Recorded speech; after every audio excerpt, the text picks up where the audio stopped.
So hello guys, assalamu alaikum. This is your instructor Sayyid Taha Ahmed. So from today we will start our web development course. So सबसे पहले से जानते हैं कि web development होती क्या है.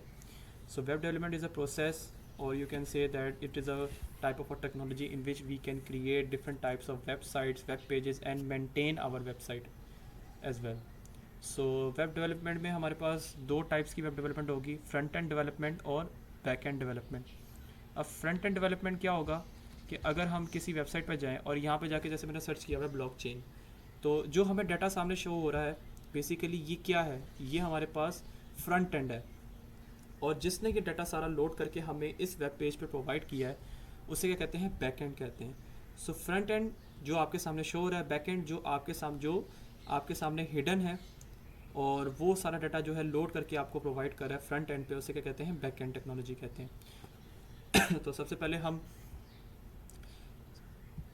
अपना कोड एडिटर डाउनलोड करेंगे. मैंने डाउनलोड करके रखा हुआ है विजुअल स्टूडियो कोड. इसको डाउनलोड करने के लिए मैंने एक वीडियो बनाई थी, तो उसका लिंक मैं आपको डिस्क्रिप्शन में दे दूँगा, वहाँ से जाके आप चेक कर सकते हैं. तो सबसे पहले हम आते हैं, हम यहाँ पे आकर अपना क्या करते हैं, एक फ़ोल्डर बनाते हैं जिसका नाम रखते हैं वेब क्रिएशन. इसको एंटर करते हैं. अगर हमने जिस तरीके से हमने डाउनलोड करने का तरीका अगर हमने वीडियो में देखा हुआ है, अगर हम उसको फॉलो करेंगे तो हमारे लिए काम करना आसान होगा. अगर हम इसको राइट क्लिक करते हैं तो यहाँ ऑप्शन आती है हमारे पास ओपन विद कोड. इसको क्लिक करेंगे तो ये हमारे पास कोड एडिटर खोल के दे देगा. तो हम क्या करेंगे, यहाँ पे वेलकम मैसेज शो हो रहा है. अब यहाँ पे हमने HTML फाइल यूज़ करनी है. सो बेसिकली हमें उसके करने के लिए हमें 3 एक्सटेंशन डाउनलोड करनी पड़ेंगी. सबसे पहले एक्सटेंशन होगी जिसे हम कहते हैं live server. Basically live server क्या करेगा, लाइव सर्वर आपको आपका वेब पेज डिस्प्ले करने में हेल्प करेगा वेब ब्राउज़र के ऊपर. ठीक है, सो इसको डाउनलोड कर लीजिएगा. नेक्स्ट है आपके पास auto rename tag, very necessary extension. इसको करने का फ़ायदा ये होगा कि आपका जो टॉपिक जितने भी टैग्स होंगे उनको कंप्लीट करने में हेल्प करेगा. अब थर्ड है हमारे पास प्रीटियर. प्रीटियर का काम ये होगा कि आपका जो भी कोड होगा उसको वो एक फॉर्मेट में करके प्रोवाइड कर देगा. सो ये 3 एक्सटेंशंस आपने इंस्टॉल कर लेनी है. और अब हम बढ़ते हैं अपना HTML की तरफ. तो यहाँ पे सबसे पहले हमारे पास फाइल का ऑप्शन आ रहा है, इसको क्लिक करेंगे तो बेसिकली जो कोडर्स प्रोग्रामर्स होते हैं वो HTML की फ़ाइल को ज़्यादातर उस इंडेक्स नाम देते हैं.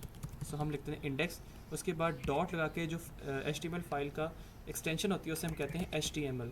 अगर हम इसको एंटर करेंगे तो हमारे पास HTML फाइल डिस्प्ले हो जाएगी. अब हम क्या करेंगे, हम शिफ्ट और 1 प्रेस करेंगे तो ये हमें एमिट एब्रीवेशन प्रोवाइड कर देगा. अगर हम इसको एंटर करते हैं तो बेसिकली ये हमारे पास एक HTML का बॉयलर प्लेट कोड प्रोवाइड कर देगा. बॉयलर प्लेट कोड क्या होता है, बेसिकली आपका HTML का वेब पेज लोड होने में ये आपका कोड होता है. ये आपको क्या करता है, ये आपको एक वेब पेज क्रिएट करके आपको डिस्प्ले कर देता है. अगर हमने live server web extension download अच्छे तरीके से कर ली है तो अब हमें इसको समझने में हेल्पफुल होगा. तो हम कंट्रोल ऐसे सेव करेंगे. कंट्रोल ऐसे सेव करना ज़रूरी है क्योंकि अगर हम सेव नहीं करेंगे तो हमारा वेब पेज लोड नहीं होगा. सो वैसे यहाँ ऑप्शन है फाइल में जाके ऑटो सेव की.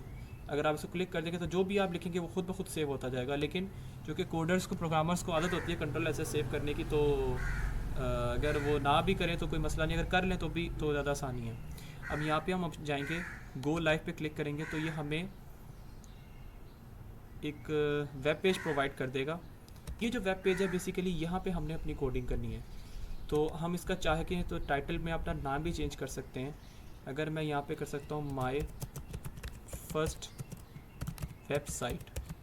अगर इसको कंट्रोल ऐसे सेव करूँगा तो बेसिकली ये मुझे क्या प्रोवाइड कर देगा, ये मुझे मेरा माय फर्स्ट वेबसाइट का यहाँ पे टाइटल चेंज कर देगा. अब यहाँ पर हमने कोडिंग करनी है, प्रोग्रामिंग करनी है अपनी. सो HTML टैग्स देखते हैं हम कौन कौन से हैं हमारे पास. सो बेसिकली HTML लैंग्वेज क्या है, HTML is type of a language use to create and design document in the world wide web. It provides the basic structure of web pages. Basically HTML जो है वो आपको आपकी website का only सिर्फ और सिर्फ एक बेसिक स्ट्रक्चर प्रोवाइड करके देती है. उसके बाद उसकी जो अंदर हमने स्टाइलिंग करनी होती है, कोडिंग अपने उसको डिज़ाइन करना होता है, वो हम डिफरेंट टाइप्स की लैंग्वेजेस के करते हैं. जैसे CSS से करते हैं और उसको फंक्शनल बनाने के लिए हम जावास्क्रिप्ट का यूज़ करते हैं. सो हमारे पास HTML टैग्स हैं. बेसिकली टैग्स क्या होते हैं, टैग्स आपकी एक HTML को के कोड को रन करने में हेल्पफुल होते हैं, यानी कि आप यूँ कह सकते हैं कि आपके टेक्स्ट को हेल्प करते हैं एक यूज़फुल और आपके सामने एक अच्छा डिस्प्ले करने के लिए। सो हमारे पास सबसे पहला टैग है H tag. H tag is use for heading and सब हेडिंग। सो बेसिकली हमारे पास जो, इसको हम डोंट सेव करेंगे, इसमें हमारे पास जो HTML है ये हमें एच टैग प्रोवाइड करता है। अब टैग्स कैसे बनते हैं? सो हमें एक साइन बनाना है ग्रेटर देन का, लेस, उसके बाद एच लिखेंगे, उसके बाद H1 लिखेंगे और उसके बाद इस साइन को क्लिक बंद कर देंगे, लेस देन का साइन लगाएंगे। तो यहाँ पे हमारे पास H1 टैग ऑटोमेटिकली जो है वो क्लोज़ हो जाएगा। तो ऑटो रीनेम टैग का फ़ायदा यही होता है कि आप ऑटोमेटिकली जो है अपना टैग को क्लोज़ कर सकते हो। तो एडिटर आपका खुद ब खुद ही इसको क्लोज करता है। अब यहाँ पे हम लिखते हैं वेलकम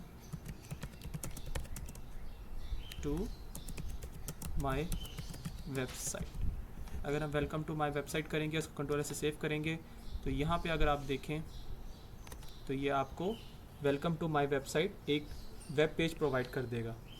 तो यहाँ पर आप क्या करेंगे, यहाँ पे आपको एक हेडिंग प्रोवाइड कर दी है।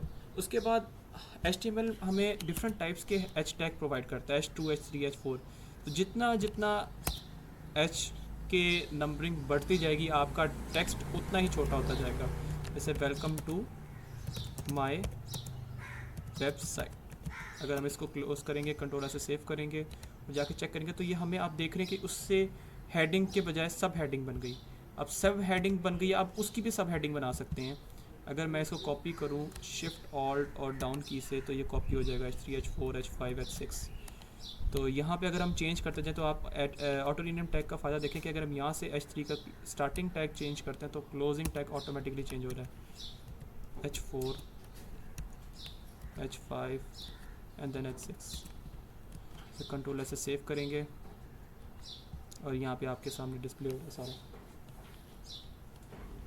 सो बेसिकली ये जो है हमारे पास आपके सामने एच टैग की हेल्प से आपको टैग्स समझ आ गए होंगे। लेकिन हम ज़्यादातर हम H1, H2 और H3 टैग ही यूज़ करते हैं, तो हम इसमें H2 तक ही रहने देते हैं, बल्कि H1 ही रहने देते हैं। नेक्स्ट टैग को देखते हैं। नेक्स्ट टैग है हमारे पास पैराग्राफ टैग। अब पैराग्राफ टैग किस लिए यूज़ होता है कि आपका पैराग्राफ लिखने के लिए। तो अगर आपने HTML के अंदर पैराग्राफ लिखना है, वेबसाइट पे पैराग्राफ डिस्प्ले कराना है, तो उसके लिए आपको P टैग यूज़ करना पड़ेगा। P टैग लिखेंगे, ऑटोमेटिकली ये क्लोज़ कर देगा। अब यहाँ पे हमने अगर रैंडम टेक्स्ट जनरेट करना हो, रैंडम टेक्स्ट, तो हम क्या करेंगे, हम किसी वेबसाइट पे जाके रैंडम टेक्स्ट नहीं सर्च करेंगे, हम यहीं पर ही लिखेंगे सिर्फ lorem, और उसके बाद हमें जितने भी करेक्टर्स चाहिए, अगर फॉर एग्जांपल हमें 30 करेक्टर्स चाहिए तो हम यहाँ पे 30 लिख देंगे, तो ये ऑटोमेटिकली 30 करेक्टर्स को जनरेट कर देगा। इसे कंट्रोलर से सेव करेंगे तो जाके चेक करते हैं, तो ये हमें ऑटोमेटिकली 30 करेक्टर्स को डिस्प्ले कर रहा है। अगर मैं थोड़ा सा बड़ा और इसको बना दूँ, और अगर मैं यहाँ पे चेंज कर दूँ 100 करेक्टर्स का, तो ये मुझे 100 करेक्टर्स बेसिकली डिस्प्ले कर देगा मेरी वेबसाइट के ऊपर। चेक करूँगा तो मुझे यहाँ पे 100 करेक्टर्स शो हो रहा है। नेक्स्ट टैग देखते हैं। Next tag is italic tag. Italic tag हम चेक करते हैं। इटैलिक करने के लिए अगर हमने किसी टेक्स्ट को इटैलिक करना है, अब जैसे मैं फॉर एग्जांपल इसको इटैलिक करता हूँ, तो मैं क्या करूँगा, आई लिखूँगा, तो यहाँ पे ऑटोमेटिकली मेरा कोड एडिटर जो है वो टैग को क्लोज़ कर देगा। मैं यहाँ पे कंट्रोल से सेव करूँगा तो मेरा, आप यहाँ पे देखें कहीं नज़र, ये हमारा जो टैग है एलिक्विड एसोमेंडा, इसको क्या किया इसने, इटैलिक फॉर्म में कन्वर्ट कर दिया। तो इसको हम क्यों यूज़ करते हैं, इसको हम यूज़ करते हैं किसी भी टैग को इटैलिक करने के लिए।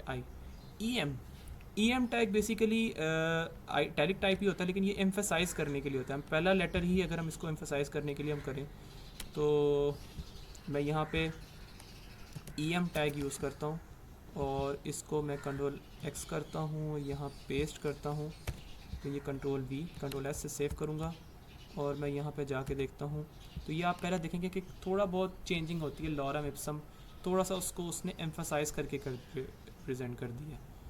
तो इसके बाद हमारा नेक्स्ट टैग है विच इज़ BR टैग। अब बी आर टैग का काम क्या होता है, बी आर टैग का काम होता है ब्रेक। अगर मैं लेकिन अगर मैं क्या करता हूँ, मैं इस पैराग्राफ के अंदर कोई एक और पैराग्राफ लिखता हूँ, लॉरम 10 लिखता हूँ, तो उसका देखें क्या होगा, तो वो ऑटोमेटिकली उसको उस पैराग्राफ में ऐड कर देगा। तो अगर मैं चाहता हूँ कि जो लॉरम इप्सम लिखा है, ये मैंने टेक्स्ट लिखा हुआ है, इसको मैं किसी नेक्स्ट लाइन में प्रिंट कराऊँ, नेक्स्ट लाइन में आए, तो मैं यहाँ पर एक बी आर टैग यूज़ कर सकता हूँ। बी आर टैग यूज़ करूँगा तो अब देखें, तो उसने लॉरम इप्सम वाला जो टेक्स्ट है उसको नेक्स्ट लाइन में प्रिंट कर दिया।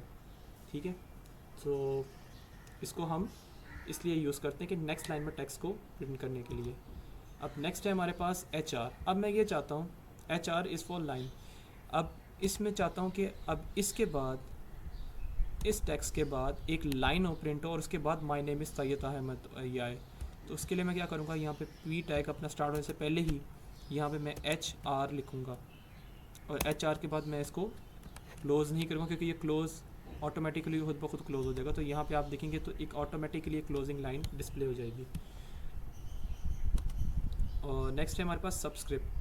सबस्क्रिप्ट हमारे पास किस लिए होता है, अब सबस्क्रिप्ट का काम क्या होता है, मैं यहाँ पे SUP लिखता हूँ और उसके बाद मैं इन तीनों को उठा के कंट्रोल X करता हूँ और उसके बाद यहाँ पे ला के कंट्रोल V करता हूँ। तो आप देख लीजिएगा, यहाँ पे अगर मैं इसको सर्च करता हूँ,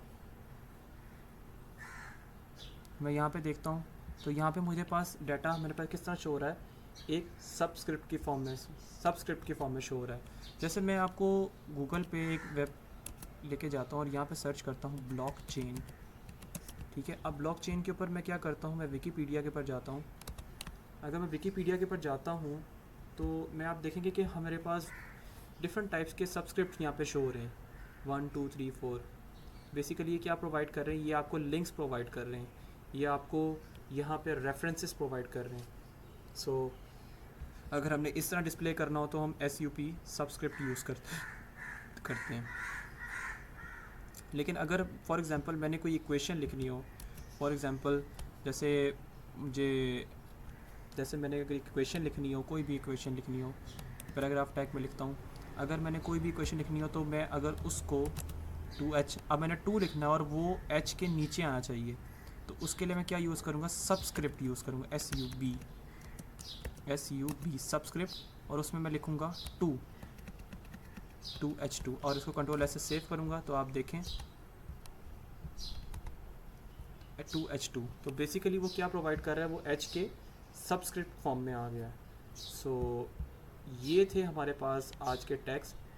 तो इन टैग्स की हेल्प से हम डिफरेंट टाइप्स की वेबसाइट को डिज़ाइन कर सकते हैं, वेबसाइट का क्लोन बना सकते हैं with the help of HTML tags. So I hope so कि आपको समझ आया होगा और मिलते हैं नेक्स्ट क्लास में। टिल देन आप प्रैक्टिस करें और कोई भी क्वेश्चन हो तो कमेंट बॉक्स में ज़रूर शेयर करें। Thank you so much.